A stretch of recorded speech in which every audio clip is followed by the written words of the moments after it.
Say something for the podcast. Tell the people what you feel. I'm just jazzed about being on the show, man.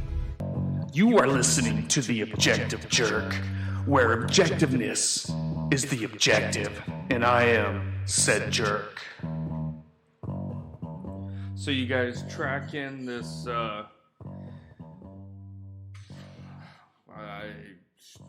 disaster, I guess, in Ohio?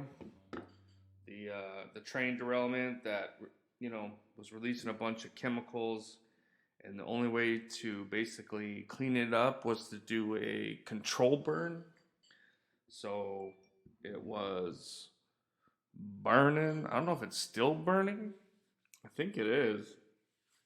But the weird thing is, you don't see, nobody's talking about it in the mainstream. You don't see, nobody. It's all just normal people, YouTubers or Instagram or TikTok that are there, and they record it and then they post it. And it's why is that? Why are they not talking about it? Why isn't the president being asked about it, or you know what I mean? Supposedly FEMA wants nothing to do with it. What's going on there?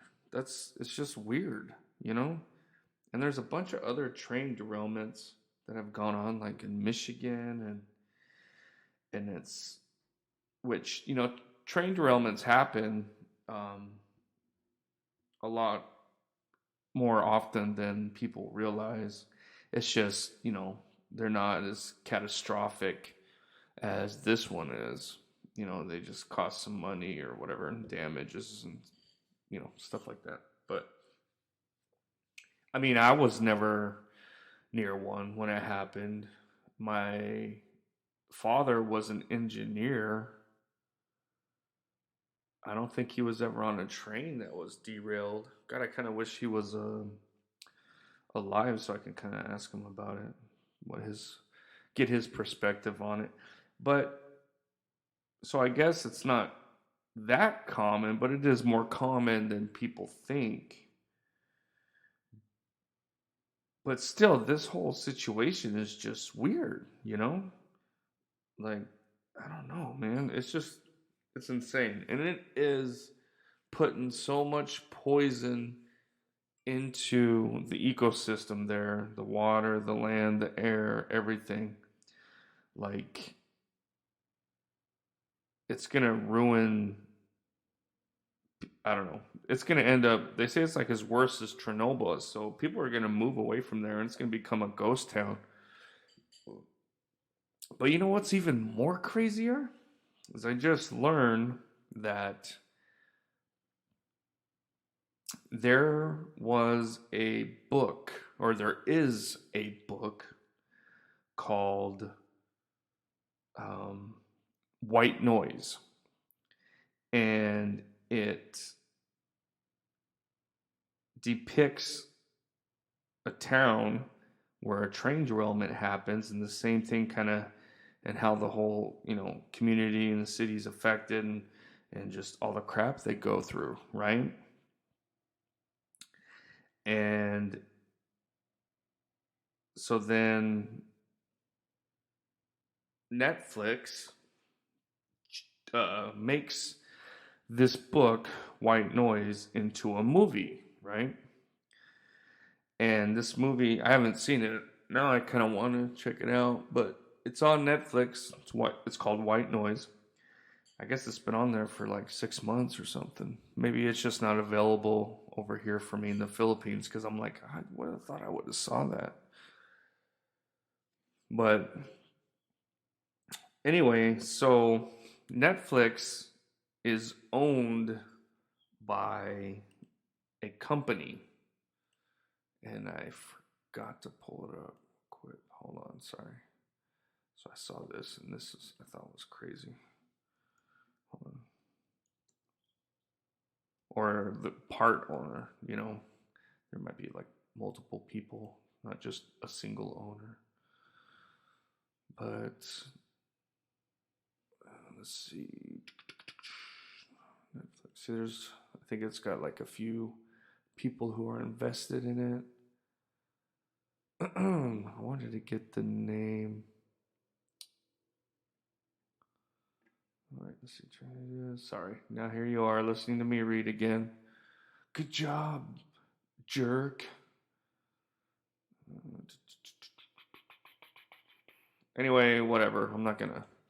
So Netflix makes this book into a movie.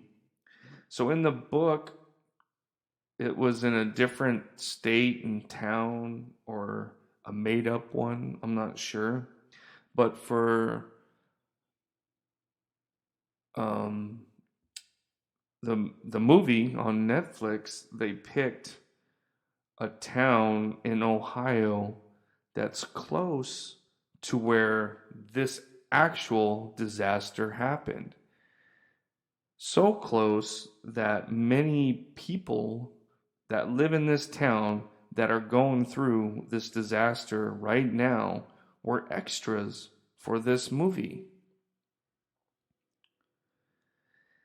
And supposedly, a group that are invested in Netflix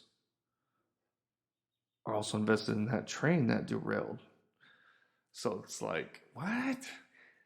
So, I mean, it's like, this is the kind of stuff that, gets conspiracy theorists like, like it's a little crazy. Like, what would be the point? How is this? Why would this even, you know what I mean?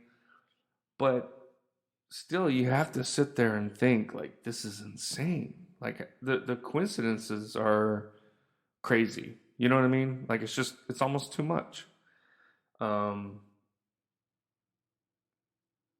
But there it is, Now, did this company make this movie and get the idea? And if so, why would they do it? You know what I mean? And like, most likely it's a coincidence, but still, it's eerie, I don't know. It just kind of makes you wonder. But just the whole that and how nobody's even, like, I talked to my buddy and I asked him if he'd heard about it, and he hadn't. I mean, he's not on social media. Which is why I asked him. Which is actually, we talked about it. Just him and I bullshitting, and do a couple episodes on my podcast for that. I'd have to get it set up. I'd have to figure it out. Do it again. But I might try, but I think I'll have to do some actual editing and stuff, and my ass is lazy. But I don't know. So I asked him, and he had no clue about it. It's like you'd think on the radio or being at home or just other people. I don't know. You think you would hear a little something like, oh, you know what? I heard something about a train derailment or something, but he hadn't heard nothing. And to me, that's odd. The only reason people are hearing of it is because of social media, which that seems wrong to me. It's like scary, strange, and wrong all rolled up into one, I don't know. It's weird. But so this morning I was gonna go mountain biking. My helmet came in the mail. I got my bike all fixed. It was ready to go. I got my stuff together. And then I don't know if maybe for some reason I wasn't meant to go riding, but I set my alarm for 4 because I like to get up, drink coffee, take a crap, and just kind of do all that stuff in like a nice leisurely way. I don't like to rush, so I usually like to get up way early so I just can completely, check various whatever with my podcast, drink some coffee, use the bathroom, things like that. And so I set my alarm and I went to bed kind of late because I watched 300 with my son. He hadn't seen it before. So we watched that, and so I went to bed, a little later than I normally would have. And so when my alarm went off at 4, I was just not ready for it. So I tried to set it for like 4:45, but being half asleep and everything, I don't know, I set it wrong. I think I did 5:45 or something. So I went back to sleep, and then I woke up. I remember I was having this dream, and in my dream I was like, it was my wife was calling me because it was a messenger call, and I'm like, oh man, she's calling me. But then it actually wasn't I woke up and it was my writing buddy, and I was like, oh crap. And he's like, are we going or what? And I'm like, yeah, sorry, I just woke up.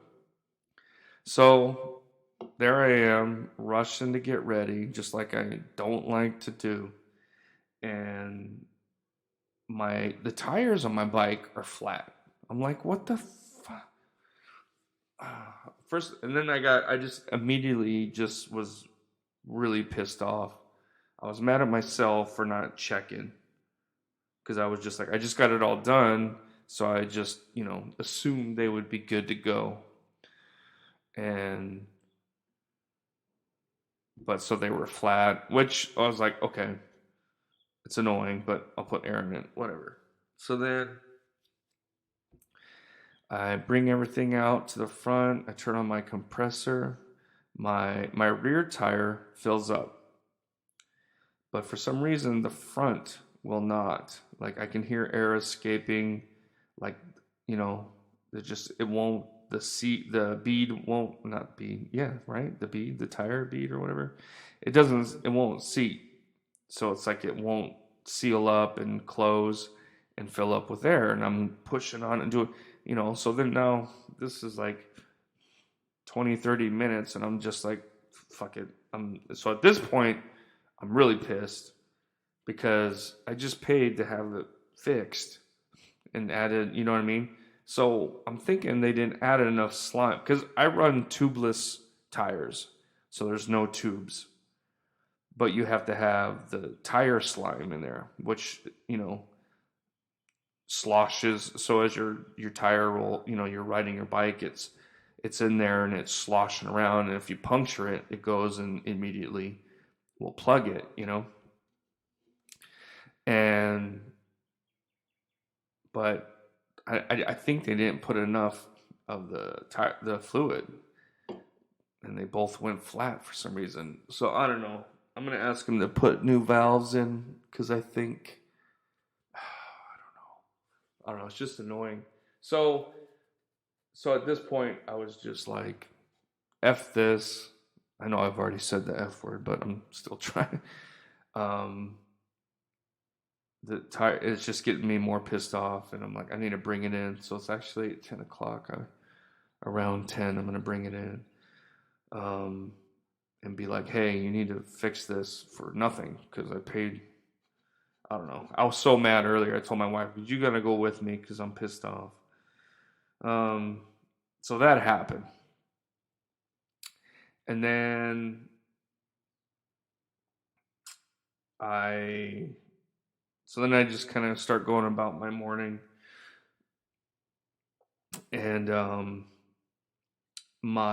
trying to think of how I can tell this story without. So my dog, who's a GSP,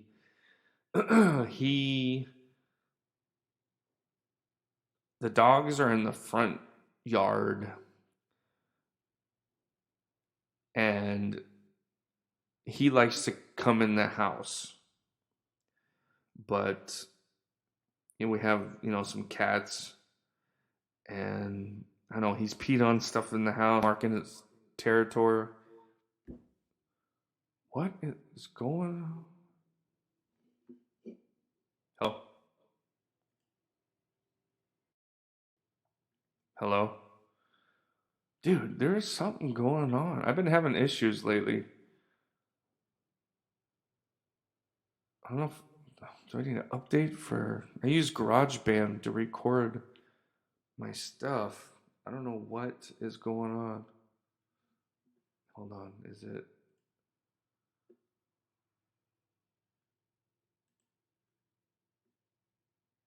I don't know if it's good. I don't know what's going on, dude. It's one of those days where I'm about to just not do anything because it's just everything's not working right. Anyway, so my dog, he would get out or he'd go. I've been battling with this dog for over a year now, just like having gates built, and then he just jumps over them because he can jump really high. And then we do this, we add this, he still jumps. He gets out, he figures out some way, gets through a fence. It's getting to the point where I want to shoot him. Like, no joke. I'm so tired of it. So anyway, and they have the whole front yard. It's a huge yard. The dogs have to, but he's got to be inside. But it's like I'm trying to be like, dude, you're a dog. You're outside. I'm sorry.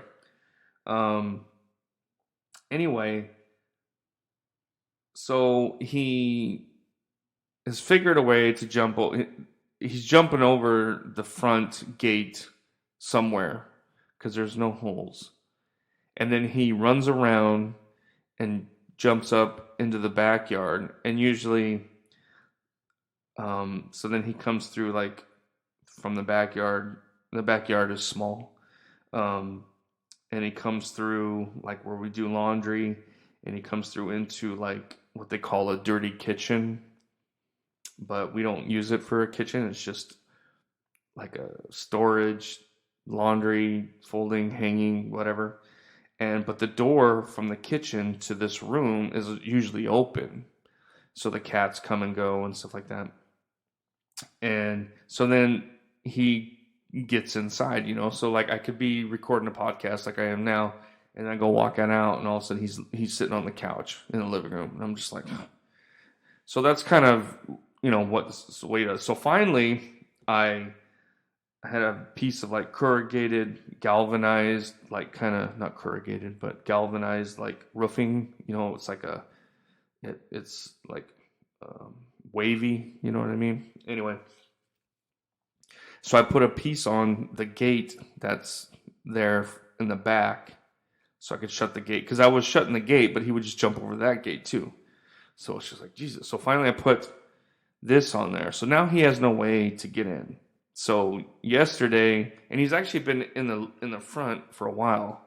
So I was thinking he went around and went to the back and realized he can't get in the house and would just go back and then maybe accept defeat. I don't know. The thing, he's very stubborn, he's very hard-headed, but he's very smart, and it drives me nuts. I will never have a GSP again after these dogs. They annoy me too much. I want a lazy dog who's cool and chill and happy happy sitting in the, front porch. As long as he got food and water, he's happy. But so yesterday I was in my room doing some laundry, folding some clothes, and all of a sudden I just hear, like whining, a dog whining and whining. And I'm like, what the crap? And so I look, and he's in the back. So he's whining. And I'm like, what? And I was like, no, you know what? You can sit out there for a while. So I let him sit out there for, I don't know, a couple hours. And then I let him in, but then immediately put him out front. And sometimes that's a hassle. He doesn't want to go. Like, he'll go and sit on the couch, and he doesn't, and it's just, it drives me nuts. Anyway, so this morning, again, he was in the back, and he was whining. And I was like, you know what? I don't care. You can stay out there all day. Jump, go back over and then go around. Because, I fed the dogs in the morning, and I noticed he wasn't there in the morning when I fed the dogs. So I'm like, he's probably in the back, which, he was. So I was like, you know what? You can just starve. And so he's in the back, and then I'm, doing whatever. and I go through the kitchen to, I don't know, I did something. Or I was in that room. They said there was a dirty kitchen, and I could hear like water, gushing. And I was thinking it was the washer was like rinsing, doing the drain in the water. And I look, I'm like, the washer's not on. I'm like, what is that? And so I look, and the spigot in the back by that gate that he used to jump over, that I put that galvanized piece of metal on, was broke. So he was trying to climb over whatever, and he, hit that thing and broke it off. So I got water gushing all over the place. He's so lucky that I didn't beat the hell out of him. But this is the kind of crap, man, that this dog does all the time. And it's just like, I want to like strangle him to death. I really do. It just, oh gosh, it drives me nuts. So that's what. So I was about to record this podcast when that happened. So I was like, the water's off now, so I have no water in my house at the moment. But I just wanted to record this podcast because I was in the mood to talk about the train. But then now this whole dog thing kind of took over. And then after this, I got to fix it. So, I mean, plumbing here is completely different than in the States. I mean, people here, like, they get a well, they dig a well, they get a pump, and they just have PVC pipe all over the place running to various parts of the house. And it's just, I live in a third world country. And it's not really, I think people that are just not, I don't know, uneducated or unexperienced I don't know, it's hard to explain. Like, when I came here or when I came to visit, I wasn't culture shocked, or I wasn't, because I've been to Iraq, which is a third world country. And so when I was going to come here for the first time, I had that as a reference, Iraq, which Iraq is way worse than here, but it's still not like the States. The States, everybody in the States, you guys are spoiled as hell, and they still bitch and complain. But it's like, it's I don't know, it's just crazy. Like I'm getting used to it. I'm used to some things. I like some things. I don't like others. But anyway, so basically, our water, we have a well, which a pump pulls it up the well into a pressurized tank, which stays pressurized, and then when you use the water, it'll refill it or whatever. So, and then there's PVC pipe running from there, which is not in the ground, like you can see it, you know what I mean? And then it runs like underneath a patio area, which is actually underground or covered in concrete. And then that runs along like the bottom of the house and then goes into each bathroom and stuff. But the thing is like, you can't use metal because it gets corroded. The water here is so hard, it'll mess up the metal. So you have to use like PVC or like a plastic. So they have PVC, but then PVC gets brittle after a while and will break, hence the faucet that my dog broke. So the best thing to use is, I can't remember what they call it, but it's like a white PVC. And instead of using like the glue, you heat it up and you melt the joints and whatever and whatnot. So I have this guy that he's slowly been adding more and more of that white stuff through the house. Eventually I want to have it through the whole house, but I don't know. I'm thinking about buying one of those myself and just doing it because it's just things like, when stuff like this happens. So I gotta, as soon as I'm done recording this, I'm gonna go and try and get that fixed. But that's it. That's it for me. Crazy train derailment, burning toxins, poison in the air in Ohio. There's a movie on Netflix that basically, it's like the exact thing that is happening. But 6 months ago, so it's kind of crazy. It's like an episode of The Simpsons where it predicts something. And then don't get a GSP. They're I almost said it, but they are effing annoying. They're very loving dogs. They're very active dogs. I just heard a dog whining again. I swear if he's in the back again. Anyway, I got my earphones on though, so it's kind of hard to tell. They're very loving dogs, and the whole point of me getting them to begin with was to go hunting with them. So that's, if you're going to do that, that's fine. But if you don't have a big yard and you don't go and do things with them, don't get a GSP. Do not do it. Because they're stubborn, they're hard-headed, and they're very smart. I mean, it's like, he's an awesome dog, but at the same time, I want to get rid of him. I don't know if that makes any sense, but anyway, so that's it. Thanks for listening to me complain and gripe and whatever. Let me know what kind of dog you got, what kind of problems you have. Have you heard of the train derailment? If so, what are your thoughts? If not, check it out. But that's it for me. Thanks for hanging out. Thanks for listening. I appreciate you. And I will see you next time. Yay, yay.